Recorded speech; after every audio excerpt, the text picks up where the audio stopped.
o preço de seguir Jesus. Você está disposto a pagar o preço para seguir Jesus? Quantos estão? Levanta a mão. Ah, pastor, eu sou disposto a pagar o preço. Mas você não sabe o preço ainda? Hã? E se o preço for alto? E se custar muito? Você continua disposto? Você continua afim? Quando a gente aceita Jesus como Senhor e Salvador das nossas vidas, parece que tudo a partir desse momento vão ser flores. Não é assim? Não é meio que isso que a gente sente? Agora eu estou com Jesus, agora as coisas vão entrar no eixo, agora vai dar tudo certo. E para a gente ser bem sincero, comparando com a vida que a gente tinha antes, andar com Jesus é bem melhor. Porque enfrentar as lutas do dia a dia, irmãos, sem a presença do Espírito Santo, é muito mais difícil. Não é, Sandro? É ou não é? Não quer dizer que a gente não enfrente lutas. Nem sempre vão ser só flores. Tem alguns espinhos também que a gente vai ter que lidar durante a nossa caminhada com Jesus. E o Senhor deixa isso muito claro no texto que a gente vai compartilhar aqui hoje. Tá certo?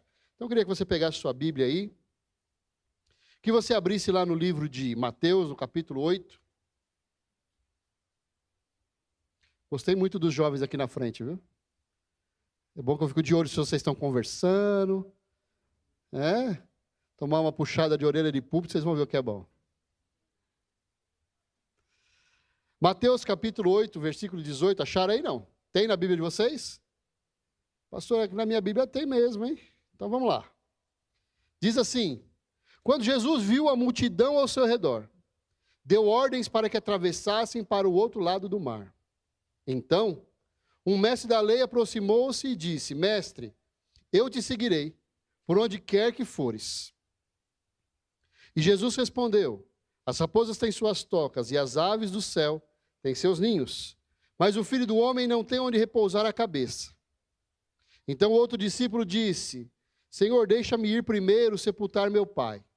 Mas Jesus lhe disse: siga-me e deixe que os mortos sepultem os seus próprios mortos. Até aí. Tanto por causa das coisas que ele fazia, como pelas coisas que dizia, Jesus sempre atraiu muitas pessoas. Alguns porque viam nele a presença do próprio Deus. Outros porque ficavam curiosos. O que esse cara está falando? Estou entendendo muito direito não, mas estou gostando do que ele está falando. É mais ou menos como o Ciro Gomes falando de política, né? A gente entende 5% do que ele fala, mas parece que ele é muito inteligente. Tinha gente que olhava para Jesus e via dessa maneira. Eu não estou entendendo muito bem o que ele está falando, mas pelo jeito ele sabe do que ele está falando. Onde quer que ele fosse, sempre havia uma aglomeração de pessoas perto dele. E numa dessas ocasiões, vendo que tinha perto dele muita gente, ele ordena aos discípulos que saíssem com ele para a cidade de Cafarnaum e navegassem à margem sudeste do Mar da Galileia, onde ficava a cidade de Gadara. É nesse lugar que vai acontecer o que a gente vai ouvir aqui hoje.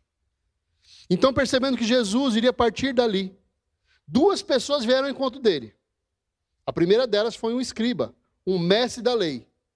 E ele fala com Jesus, chamando Jesus de mestre. E ele diz: mestre, seguir-te-ei, onde quer que fores.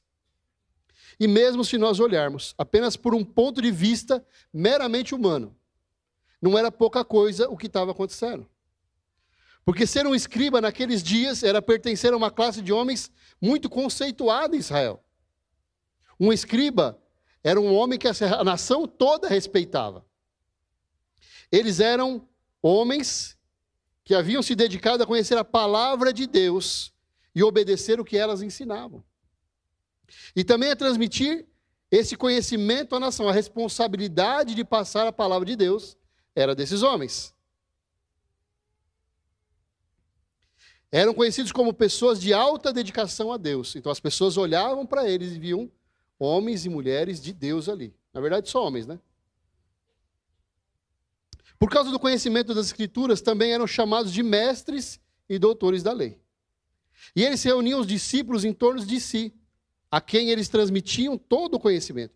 As pessoas se aproximavam deles para saber, para conhecer da palavra de Deus, da história do povo de Israel, que mais tarde deveriam transmitir esse conhecimento para outras pessoas. Como é que acontecia o anúncio da palavra de Deus naqueles dias? Através de palavras. Era muito restrito o acesso às escrituras. Não tinha editora, não tinha gráfica, então era tudo muito passado de um para o outro através de ensinamentos que as pessoas falavam uma para a outra. O apóstolo Paulo tinha alta conta o fato de ter sido criado aos pés de Gamaliel, que era um dos mestres da lei. Ele tinha um orgulho gigante disso. Eu cresci aos pés de Gamaliel. Por essas coisas é de admirar que esse homem se aproximasse de Jesus e usasse uma palavra que aos seus olhos tinha grande valor. Para nós, para aquele povo, podia até não ter todo esse valor, mas para alguém que era respeitado como mestre da lei, chamar alguém de mestre era algo muito diferente naqueles dias. E ele acrescenta: seguir-te-ei, Senhor, quero ser seu discípulo. Onde o Senhor estiver, eu quero estar junto, eu quero aprender com o Senhor. Ele entendeu que apesar de todo o estudo, de todo o conhecimento que ele tinha, ainda tinha algo que ele não tinha aprendido.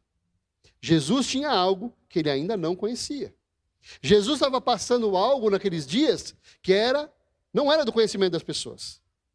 Ele estava anunciando um reino que eles não conheciam. Mas sabe, irmãos, o fato dele ser um escriba, em certo sentido, é o menos relevante aqui. Era importante para as pessoas, mas para Jesus, aos olhos de Jesus, a posição que uma pessoa ocupa nesse mundo é a coisa de menor importância. Ele não está preocupado com o cargo que a gente tem dentro da igreja, da estrutura da igreja.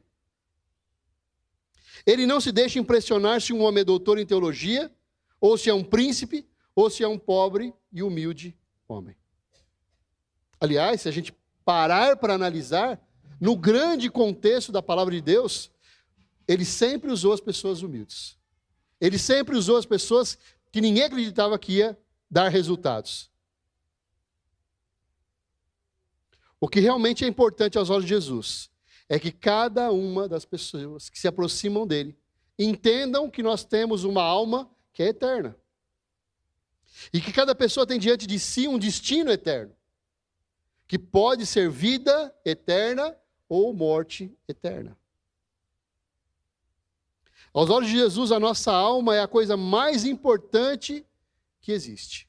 Tem um texto que diz: de que adianta uma pessoa ganhar o mundo inteiro e perder a sua alma? Já ouviram esse texto? Por isso ele também nos diz que veio ao mundo para buscar e salvar as nossas almas. Jesus veio com um propósito de resgatar as ovelhas perdidas de Israel. Esse era o texto usado naqueles dias. Que depois se estendeu para nós. Todo aquele que aceitar o nome de Jesus, que aceitar Ele como Senhor e Salvador da sua vida, terá direito à vida eterna. Então, eis aqui um homem altamente respeitado em Israel, conhecedor da palavra, mas que chega à conclusão de que estava diante de alguém que era maior do que ele, alguém com quem ele precisava aprender, e que assim se coloca desejoso e humilde diante de Jesus. Mestre, seguir-te-ei onde quer que fores. E Jesus veio salvar cada pessoa que se achega a ele. E a resposta de Jesus para aquele homem foi: as raposas têm os seus covis, as aves do céu ninhos, mas o Filho do Homem não tem onde reclinar a cabeça. Há duas coisas muito importantes aqui, nessas palavras de Jesus. Uma delas é que Jesus se chama a si mesmo de Filho do Homem. O escriba havia chamado Jesus de mestre, e ele estava certo, porque Jesus, de fato, é o nosso mestre. Mas o Senhor, quando ele fala de si mesmo, ele se refere a ele mesmo como Filho do Homem. Era talvez a sua expressão favorita. Um estudo rápido na versão atualizada nos mostra que esse nome, Filho do Homem, aparece na Bíblia 142 vezes. Então não foi algo esporádico. Foi algo que ele falou e repetiu por diversas vezes. Para entender essa maneira de falar de Jesus sobre si mesmo, tem dois textos aqui que era importante a gente conhecer.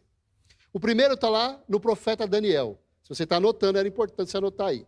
O endereço, Daniel 7,13. Que diz o seguinte: eu estava olhando nas minhas visões da noite, e eis que vinha com as nuvens do céu, um como o Filho do Homem. E dirigiu-se ao ancião de dias, e o fizeram chegar até ele. Foi-lhe dado domínio e glória e o reino para que os povos, nações, homens de todas as línguas o servissem. O seu domínio é domínio eterno, que não passará, e o seu reino jamais será destruído. Daniel viveu muitos anos antes do nascimento de Jesus e já profetizava sobre a vinda do Filho do Homem. Aqui no texto de Mateus, quando pela primeira vez Jesus se apresenta como Filho do Homem, ele está indicando que ele não era apenas um grande mestre da palavra de Deus, mas aponta para muito mais além do que isso. Ele é o que está diante dos anciãos de dias, o Rei eterno que dominará sobre todos os reinos desse mundo. E aquele homem entendeu tudo que Jesus estava falando. As pessoas que estavam ali, possivelmente não, mas um perito da lei, ele entendeu muito bem as palavras que Jesus disse naquele momento.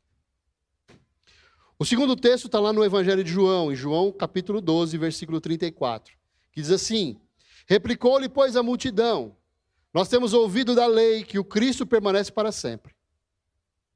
E como dizes tu ser necessário que o Filho do Homem seja levantado? Quem é esse Filho do Homem? Naqueles dias, como a gente pode perceber aqui, essa expressão era entendida explicitamente como uma referência ao Cristo, ao Salvador, ao Messias, o ser celestial a quem seria dado o reino eterno prometido ao povo de Israel.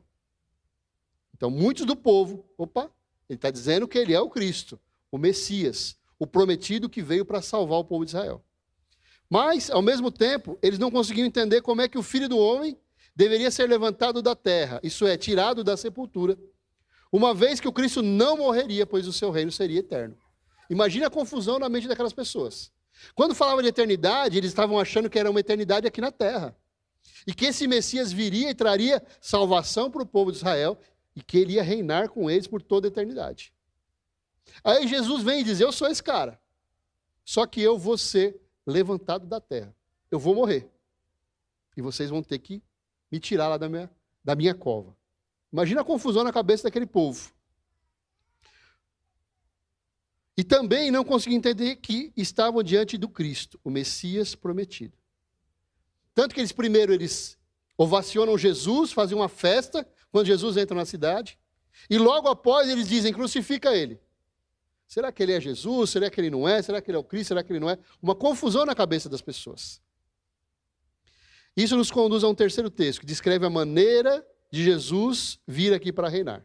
Está lá em Mateus, capítulo 20, versículo 27. Ele diz assim: e quem quiser ser o primeiro entre vós, será vosso servo. Tal como o Filho do Homem, que não veio para ser servido, mas para servir e dar a sua vida por resgate de muitos. Então Jesus diz lá, o Filho do Homem, aquele que vocês esperavam, o aguardado, o Messias, ele veio para dar a sua vida por amor de vocês. De fato, cada gesto de Jesus, cada ensinamento, cada boa obra, cada atitude revelavam o Rei Jesus aqui no meio dos homens, trabalhando para aqueles que nele esperam. E o ponto mais alto da sua vida, de serviço humilde e amoroso, seria a cruz. Seria ele se entregar por amor de mim e de você. O castigo que nos traz a paz estava sobre ele, diz a palavra. Uma entrega humilde, amorosa, que nos trouxe o resgate da morte. Nós estávamos mortos para Deus, e através do sacrifício de Jesus, a gente volta à vida. Então, voltando lá para o texto. Pela primeira vez, ele se chama Filho do Homem. O que ele está dizendo para o escriba é o seguinte: eu sou o Rei prometido. Eu sou o Cristo. Eu sou o Salvador. De fato, se você me seguir, eu serei o seu Rei. Eu serei o seu Salvador. E não apenas um mestre. Então aquele homem estava certo. Ele era um mestre e Jesus era muito mais do que isso. Em seguida, a segunda parte da sua revelação: mas saiba também que se você quer me seguir, eu não tenho sequer onde reclinar a minha cabeça. Eu não tenho uma casa, né? E a gente fica às vezes triste porque eu ainda moro de aluguel. Jesus não tinha nem a casa de aluguel, irmãos. Se está ruim para você, imagine para ele. Ele está dizendo o seguinte: quando anoitece, eu não sei onde eu vou dormir.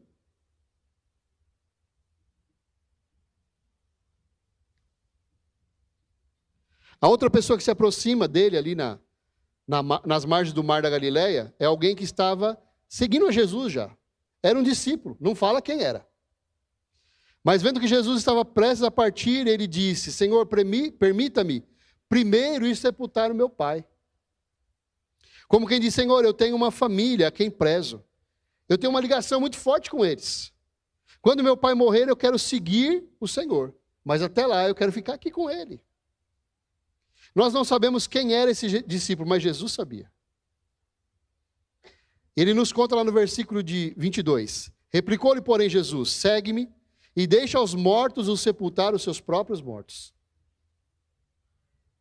Há outro momento na vida de Jesus em que uma conversa muito parecida com essa acontece. E por causa dessa semelhança de assunto, no Evangelho de Lucas está essa terceira conversa. Lucas 9:61. Diz assim: outro lhe disse: seguir-te-ei, Senhor, mas deixa-me primeiro despedir-me dos de casa. Mas Jesus lhe replicou: ninguém que tendo posto a mão no arado, olha para trás, é apto para o reino de Deus. Esses textos que a gente leu, não dizem como esses homens reagiram. Se eles ficaram, se eles foram, mas Jesus deu uma direção clara. Acho que uma das razões é que, através deles, a palavra eterna está nos comunicando algumas verdades que a gente precisa responder também. Por isso, na nossa meditação de hoje, para que a gente torne bem pessoal o que a gente está ouvindo, eu quero te perguntar: você quer seguir a Jesus? É desejo do seu coração, é uma decisão que você toma, seguir a Jesus? Porque o Senhor está dizendo que seguir a Ele implica em cumprir algumas exigências. Entre elas, renúncia. Não dá para a gente seguir Jesus se a gente não tiver dentro de nós muito claro que a gente vai ter que renunciar a outras coisas. A Bíblia diz: eu tenho o meu próprio lar. A NTLH diz: o Filho do Homem não tem onde descansar. Quer dizer, Jesus disse que não tinha nada nesse mundo. Não tenho minha própria casa, não posso oferecer para vocês comodidade, não posso dizer que se você me seguir, terá bens materiais. Se você me seguir, esteja preparado para o desconforto, esteja preparado para ser um peregrino nesse mundo, esteja preparado para uma vida simples. Aí volta a pergunta: você ainda quer seguir a Jesus? Me faz pensar num profeta contemporâneo de Jesus, que veio antes dele, e a Bíblia diz que veio com o propósito de anunciar a vinda do Filho de Deus. Um homem tão santo que Jesus escreveu como sendo o maior de todos os homens. Alguém sabe quem é? João Batista. O texto de Mateus capítulo 11, versículo 7 diz: então, em partindo eles, passou Jesus a dizer ao povo a respeito de João: que saísses a ver no deserto? Um caniço agitado pelo vento? Sim, que saísses a ver? Um homem vestido de roupas finas? Ora, os que vestem roupas finas assistem nos palácios reais. Mas para que saísse? Para ver um profeta? Sim, eu vos digo, e muito mais do que um profeta. Aliás, meus irmãos, assim também foram os discípulos de Jesus. O fim de João Batista é o quê? A filha do rei pede a cabeça dele numa bandeja no dia do aniversário dela. E essa foi a maneira que João Batista entrou no palácio. Quando Pedro e João estavam chegando ao templo a fim de orar, e o aleijado pede para eles uma esmola, Pedro e João não tinham dinheiro nenhum. O que eles respondem? Não tenho ouro nem prata, mas o que eu tenho, eu te dou. Lembram disso? Tinha dinheiro ali para eles ajudar o aleijado? Não tinha. O único dos 12 que gostava de dinheiro era Judas, que além de roubar o que tinha na bolsa, também vendeu Jesus por 30 moedas.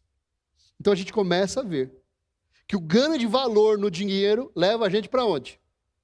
Para ser parecido com quem? Hoje em dia também existem muitas pessoas que, dizendo-se seguidores de Jesus, vendem a Jesus, agora não por poucas, mas por muitas moedas. Em todas essas coisas e muitas outras, o Espírito Santo nos ensina que para seguir o Rei Jesus, a gente tem que renunciar aos bens desse mundo. A gente precisa aprender, irmãos, a tirar os olhos daquilo que é material, daquilo que vai ficar aqui. Pastor, mas a gente não pode então ter as coisas? Pode. Mas entenda o seguinte, Jesus é que me deu. E se ele quiser tomar, ele pode tomar também. Eu não preciso disso para viver. Quantos aqui tem carro? Levanta a mão aí. Os proprietários de carro. Você pode viver sem seu carro? Não, pastor, acho que se eu perder meu carro, eu morro, hein? Eu gosto tanto daquele bichinho, faz uma falta. Quantos anos você viveu sem carro? Pelo menos até os 18 você viveu. Não é? E você não está aqui? Tem coisas, irmãos, que o mundo vai dizendo para nós que são de extrema importância. Mas se a gente não tiver, a gente vive também. O Espírito Santo não diz para a gente que é pecado ser rico, ter bens, mas diz que não podemos amar ao dinheiro e aos bens materiais. Não podemos servir a Deus e a Mamon ao mesmo tempo. Então, só a gente pode determinar como está o nosso coração em relação às coisas que a gente tem ou que a gente deseja ter. De que forma a gente quer conquistar isso?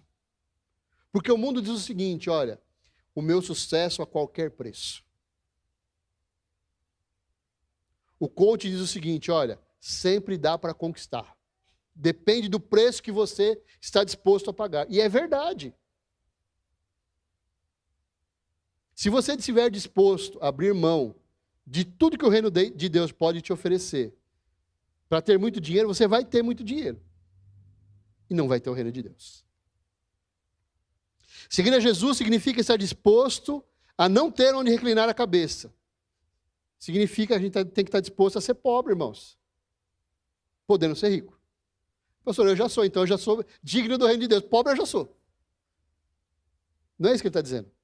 É tendo a possibilidade de ser rico. Escolher o reino de Deus. E se isso quiser dizer que escolher o reino de Deus vai fazer de você alguém pobre, você fala, não, eu aceito. Eu sei que a gente está vivendo na contramão dos tempos. Remando contra a maré. É algo para a gente se preocupar, porque os que pregam a vitória financeira conseguem atrair multidões. Igrejas, irmãos, que pregam a vitória financeira estão lotadas. Enquanto pregar o sacrifício de Jesus e levar as pessoas ao arrependimento não é tão popular. Vocês perceberam isso? As pessoas querem ir para a igreja e falar assim, olha, se você ficar aqui, se você entregar o seu dízimo aqui, você vai ter. Mas não precisa mudar? Não, não precisa. Está cheio de crente dentro da igreja, é pior do que a gente. Pior do que as pessoas do mundo. Comportamento horrível, desonesto. Nos seus negócios, roubam as pessoas. E vão lá e batem no peito. Eu sou dizimista fiel, por isso que eu recebo a bênção de Deus. Será que é Deus que está dando? O que está sendo feito na igreja de Jesus? Quando a gente olha para pastores, apóstolos, bispos, o que a gente vê? Nós temos reconhecido nos homens de Deus pessoas humildes, vestindo roupas humildes, que tem cheiro de ovelha. O nosso pastor diz que pastor tem que ter cheiro de ovelha. Quem tem cachorro aqui? Levanta a mão, cachorro. Gato não, cachorro. Você já percebeu que quando você chega num lugar que tem outro cachorro, ele vem cheirando você? Por quê? Porque você tem cheiro de cachorro. Não é, Edson? Tem cheiro de cachorro. E a Bíblia diz que nós temos que ter cheiro de ovelha. Ou o que a gente encontra são homens que amam palácios, que amam luxo, brilho, roupas de marcas famosas e muito caras. Eu fui, irmãos, num condomínio de evangélicos. Eu fui, com a minha esposa. Vocês não têm noção das casas que tem lá dentro. Casas de 2 milhões, 3 milhões, 5 milhões, Miriam. Homens humildes ou homens que querem usufruir de tudo que o dinheiro pode oferecer? Não tem nenhum pecado em um homem bom prosperar. Não tem pecado nisso, irmãos. Mas a gente precisa se preocupar, porque em vez do evangelho da cruz, em muitos lugares, o que está sendo pregado é o amor ao dinheiro. Então, vai uma dica aqui para vocês. Hoje a gente vive num mundo, né, da internet. Então você tem lá no seu celular 3.000 pastores pregando 3.000 palavras diferentes, de 3.000 igrejas diferentes. Cada um deles tem uma visão, uma direção de Deus. E às vezes o excesso de informação, em vez de esclarecer a nossa mente, confunde a nossa mente. É porque o que ele está falando lá é diferente do que pregar na minha igreja. Cuidado. Um evangelho que não é evangelho, que em vez de dizer, se alguém quiser vir após mim, negue-se a si mesmo, tome dia a dia a sua cruz e siga-me, é um evangelho que diz, siga a Jesus e você terá dinheiro. Ele falou isso? Em vez de dizer, entrai pela porta estreita, diz, entrai pelo caminho largo. Mas, irmãos, o caminho largo leva a gente para onde? Jesus amava o escriba. Ele queria salvar aquele homem. O que Jesus disse para ele? Se você quer me seguir, saiba que isso tem um custo. É o que eu estou pregando para vocês hoje. Seguir a Jesus tem um custo, irmãos. Há um preço a ser pago. E quando a gente leva esse preço, muita gente diz, não. Lembra do jovem rico? Porque tinha muito dinheiro, muitas posses. Ele decidiu não seguir Jesus.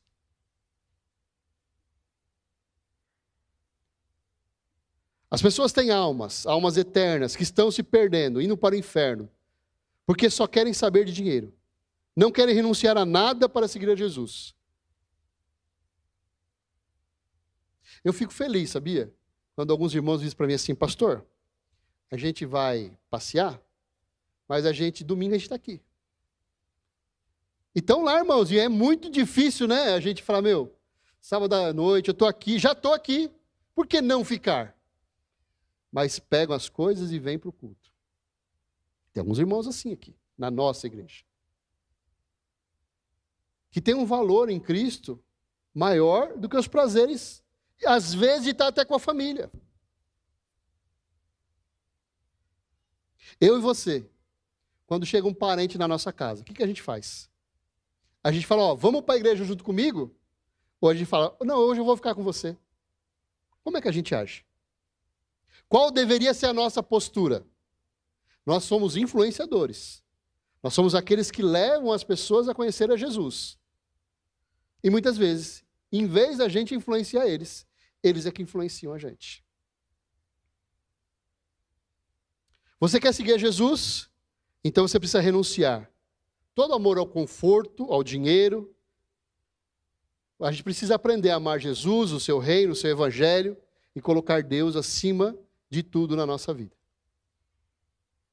A gente tem no nosso meio pessoas simples, mas que sabem ganhar almas para o reino de Deus. O tesouro delas no céu será muito maior do que tudo que a gente possa juntar aqui na terra. O que Deus mais valoriza, irmãos? Quando eu entrego o meu dízimo, não é, pastor? Não. O que Deus mais valoriza é quando você traz um visitante para a igreja. É quando você convida alguém para estar aqui, fala, não, fica tranquilo, vou passar lá na sua casa para te pegar. Você vai comigo, depois eu te levo em casa. Se você tiver muito coisa, você almoça comigo. É isso que Deus quer ver. A gente pagando o preço para trazer as pessoas para perto dele. Segunda coisa que a gente aprende, prioridade. A gente não pode seguir a Jesus se ele não for prioridade na nossa vida. A gente tem pessoas que a gente precisa demonstrar sinceridade quanto à importância de seguir a Jesus.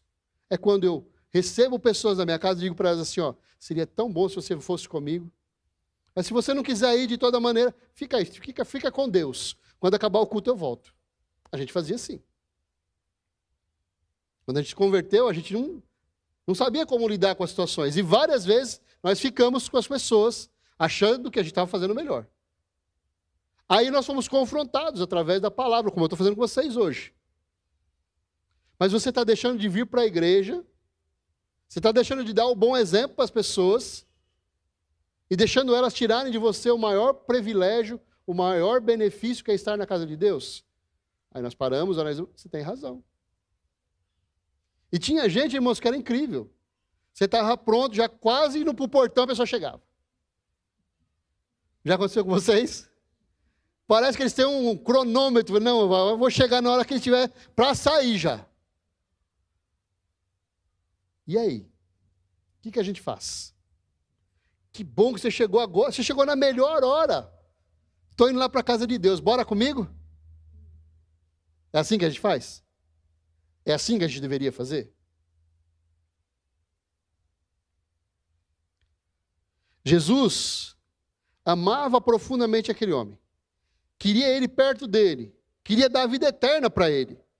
Mostrou que a gente não pode colocar empecilhos no nosso compromisso de servir a Deus.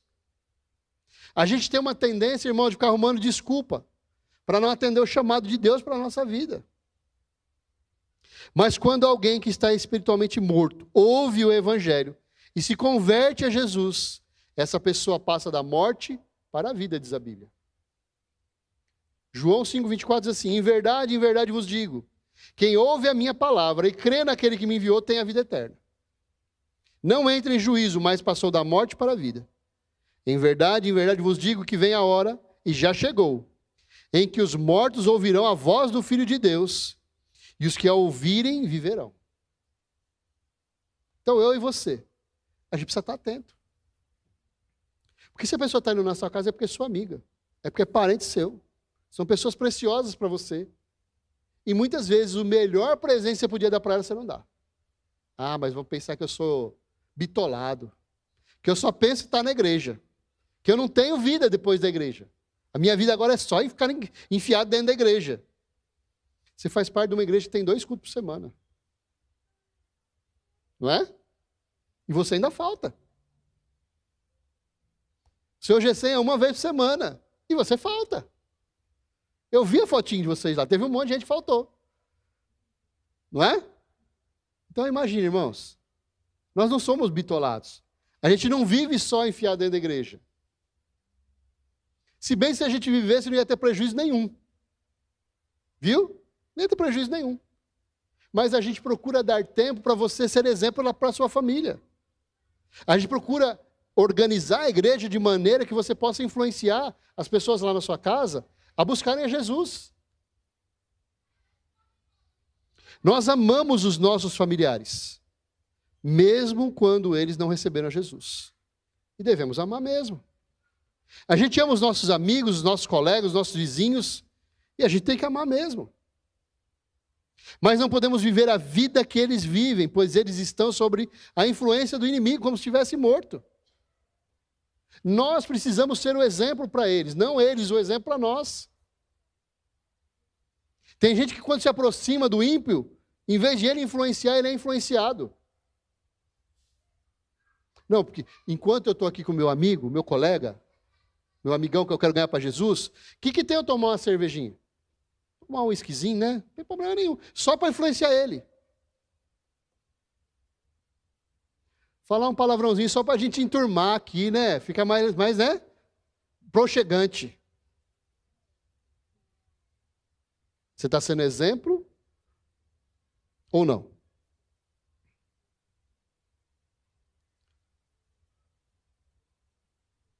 Não podemos, em vez de seguir a Jesus, agora deixar de lado, enquanto a gente aguarda um chamado especial. Quantas vezes a gente ouve, eu estou esperando o momento certo para ir para a igreja? Já ouviram isso? Eu estou esperando Deus falar comigo que nem falou com Saulo. Se ele me deixar cego, eu vou para a igreja. Aqueles que estão esperando o momento certo estão correndo um sério risco de ir para onde, irmãos?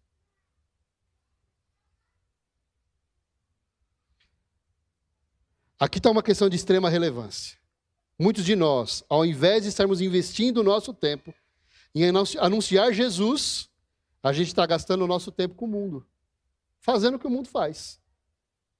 Pastor, então eu não posso estar com pessoas que não são convertidas? Você deve. A sua obrigação é fazer isso. Mas vá de forma consciente, sabendo que você precisa ser lá um modelo para as pessoas, um exemplo a ser seguido. Que os mortos sepultem os mortos, mas que nós tenhamos como prioridade servir a Deus. Terceira coisa, firmeza de propósito. A gente não pode largar as coisas no meio do caminho. O texto diz: ninguém que tendo posto a mão no arado, olha para trás, é apto para o reino de Deus. Alguém que já trabalhou com arado? Sabe o que é? É aquele disco bonito que o cara faz comida na internet, né? Ninguém sabe nem para que serve aquilo. Mas só para você saber, trabalhar com arado é um serviço pesado, de sol a sol. Não é tarefa fácil. É um trabalho cansativo, que requer perseverança, que requer olhar para frente sem se distrair. Requer da pessoa empenho. Espiritualmente, o que é pôr a mão no arado e olhar para trás? Do que Jesus estava falando aqui? É começar a seguir Jesus e ficar com saudade da vida do mundo. Daquilo que a gente fazia lá atrás. Tem um monte de crente assim. A Bíblia fala do povo de Deus, que Moisés tira de uma vida de escravidão e depois fica se lembrando: nossa, mas como era bom a cebola lá do Egito. Às vezes a gente age assim também.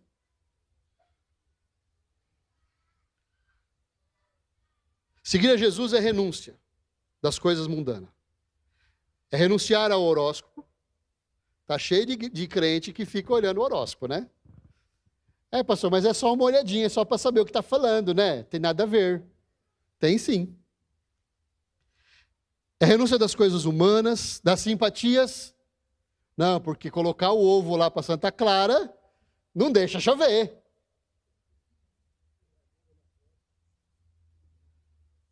É renunciar aos santos, é renunciar aos deuses, é renunciar à magia, à consulta aos mortos.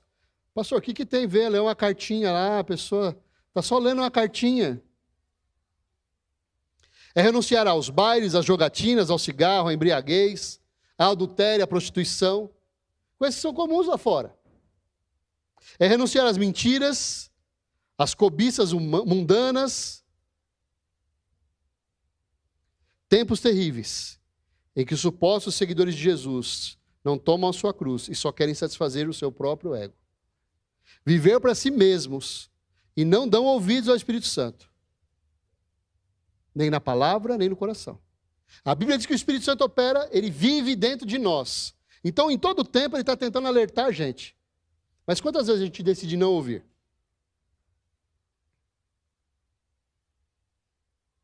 Se de fato a gente quer seguir Jesus, tem que colocar a mão no arado. E a gente precisa parar de olhar para trás.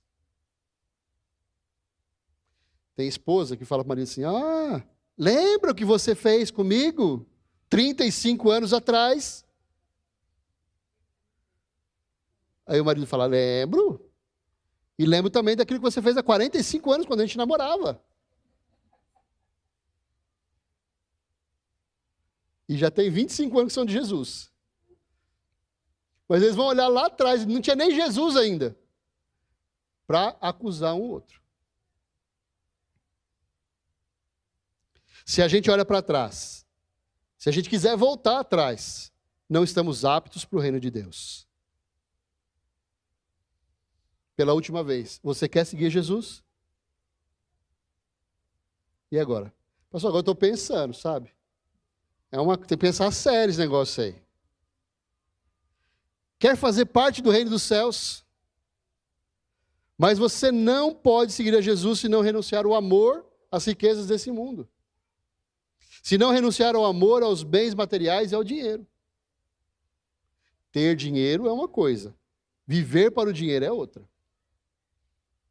A Bíblia diz que as raposas têm covis, as aves do céu têm seus ninhos, mas os que querem ser parecidos com Jesus podem viver para atender os padrões do mundo ou não.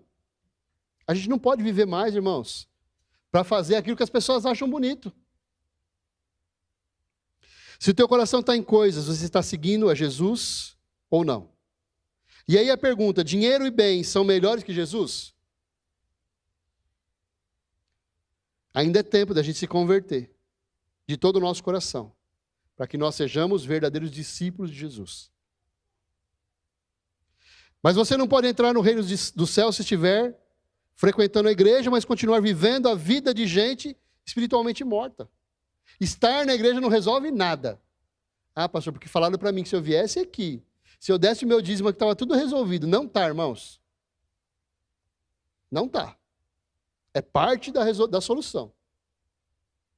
Mas não resolve tudo. Não dá para entrar no céu se o nosso prazer estiver nas coisas que o mundo oferece. Não dá para deixar para amanhã a decisão de seguir Jesus. Amanhã pode ser muito tarde. Você já falou isso para alguém? Quando a pessoa vier para você e fala, não, eu estou aguardando um mover das águas para eu me aproximar de Jesus. Só diz para ela assim, amanhã pode ser tarde. E vale para nós também.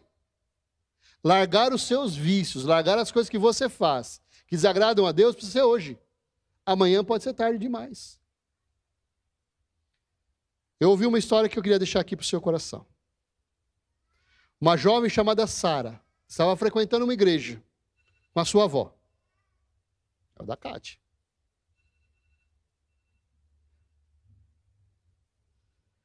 Uma jovem chamada Sara estava frequentando uma igreja com a sua avó.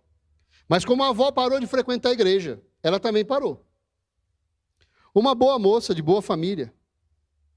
Nesse seu período de afastamento, estava saindo de casa e foi assaltada e assassinada pelos assaltantes. Como é que fica a situação dessa pessoa?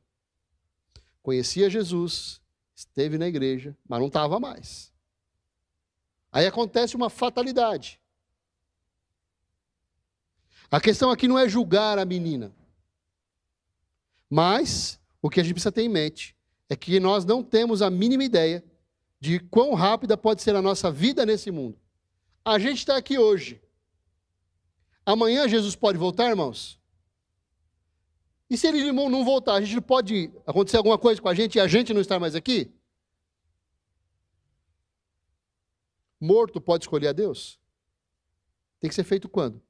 Enquanto há vida. A Bíblia diz que depois da morte não há segunda oportunidade. Depois da morte vem o juízo. E a gente não pode viver ou deixar de servir a Jesus aguardando o dia de amanhã. A gente não sabe o que vai acontecer amanhã. Aliás, a gente não sabe nem o que vai acontecer hoje. Quem vai ganhar a eleição, irmão? Vocês sabem? Segundo as pesquisas, pastor, né? Dizem as pesquisas da Globo que quem vai ganhar é esse. E se o outro ganhar? Pode acontecer? Pode. O menos provável é que o padre ganhe, né? Mas até ele pode ganhar. Não sei. Então, tendo começado a seguir Jesus, não olhe para trás. Não fique olhando para o mundo com saudades. Não fique desejando os prazeres do mundo, como os israelitas que sentiam saudades do Egito. E o que aconteceu com eles? Vocês lembram? Ficaram 40 anos no deserto e morreram tudo. O que Deus disse? Essa geração não vai entrar na terra prometida. Para eles a terra prometida era Canaã. Para nós é o que, irmãos? Qual que é a terra prometida para nós? É o... Você quer ouvir isso? Vai ficar rodando 40 anos aqui na terra e não vai para a terra prometida. Pensou? Misericórdia. Porque ninguém que olha para trás é digno de mim. Decida-se e permaneça firme nesse propósito. Siga em frente. Tenha cuidado da sua alma. Se preocupe com os da sua casa.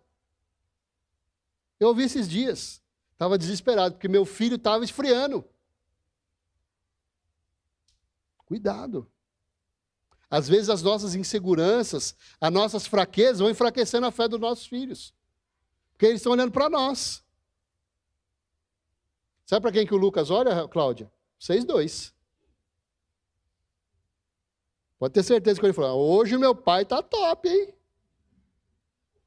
Tá bichão, tá aí na igreja com a minha mãe, olha, nota 10 para ele. Mas e quando a gente falta? Eles também veem. Se o meu pai, se a minha mãe não vai, por que eu tenho que ir? Porque às vezes a gente fala pro filho assim, filho, vai lá no G100 de sábado. Vai lá com a Amandinha, vai lá com o Marco, é legal.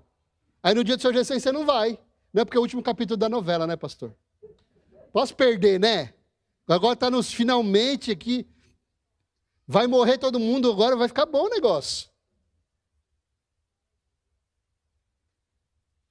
Aí lá na frente o teu filho vai falar para você que não vou não, porque hoje tem jogo do meu time. Posso ir. Aí você vai querer levantar os panos, né? Mas que coisa horrível. O seu time é mais importante que Jesus? A sua novela era, qual é o problema? Cuidado. Nós somos convidados a sermos moradores do céu. O convite já está na nossa mão. E só a gente pode abrir mão ou permanecer de posse da vida eterna com Cristo Jesus. Depende de nós. É com a gente agora. Amém? Fica de pé.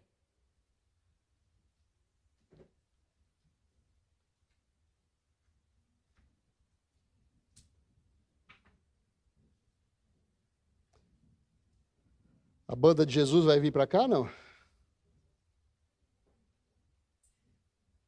Estou pensando em colocar um banquinho para o Kaique ficar aqui direto comigo. Ele disse que ia descer porque ficar em pé o culto inteiro ninguém merece. De repente, se eu colocar um banquinho, né, irmãos? Ele anima mais. Se fico bem nesse banquinho, estou aparecendo bem na foto, vai que dá certo. Feche seus olhos aí, então, irmãos. E diz para Jesus, não é para mim não, para Jesus, qual é a sua decisão? Você quer seguir a Ele? Você está disposto a pagar o preço para estar com Jesus? O que você escolhe para a sua vida? Estar com Jesus ou longe dele? Sabendo que há poder nas suas palavras.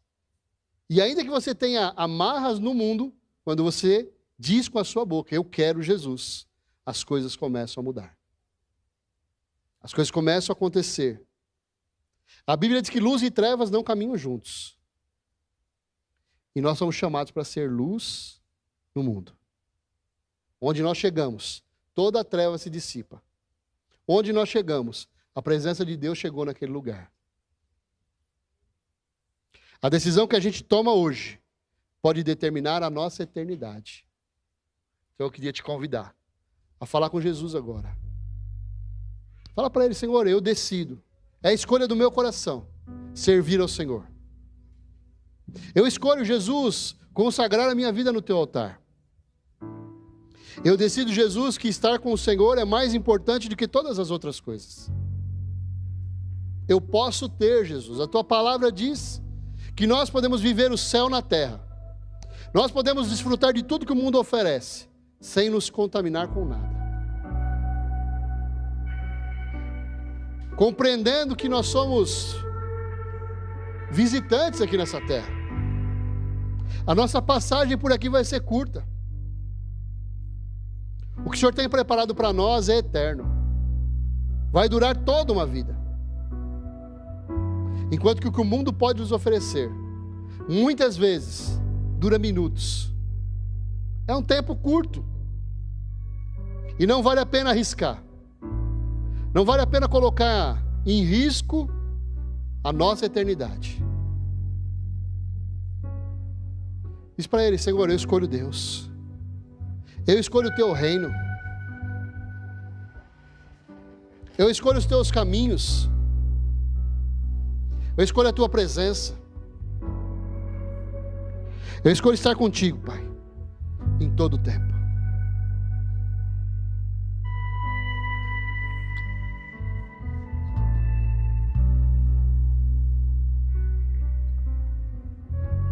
Não importa o que o mundo está me oferecendo. Eu entendo que o melhor é o que o Senhor tem para me dar. Esse é o melhor para a minha vida.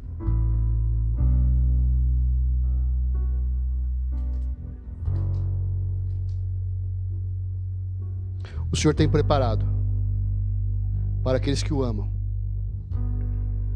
uma eternidade com Ele. Jesus disse que é diante de nós para nos preparar lugar, para que onde Ele estiver, nós também estejamos. E a Bíblia diz que Ele está sentado à destra de Deus, à direita de Deus. intercedendo por nós, para que nós possamos experimentar essa vida em abundância, essa vida plena que só Ele pode nos dar, livre de toda acusação, de toda tristeza, de toda ansiedade, de todo medo. Cristo em nós, esperança da glória. Jesus na nossa vida é a nossa certeza de um caminho de paz, de uma vida completa, cheia da presença de Deus.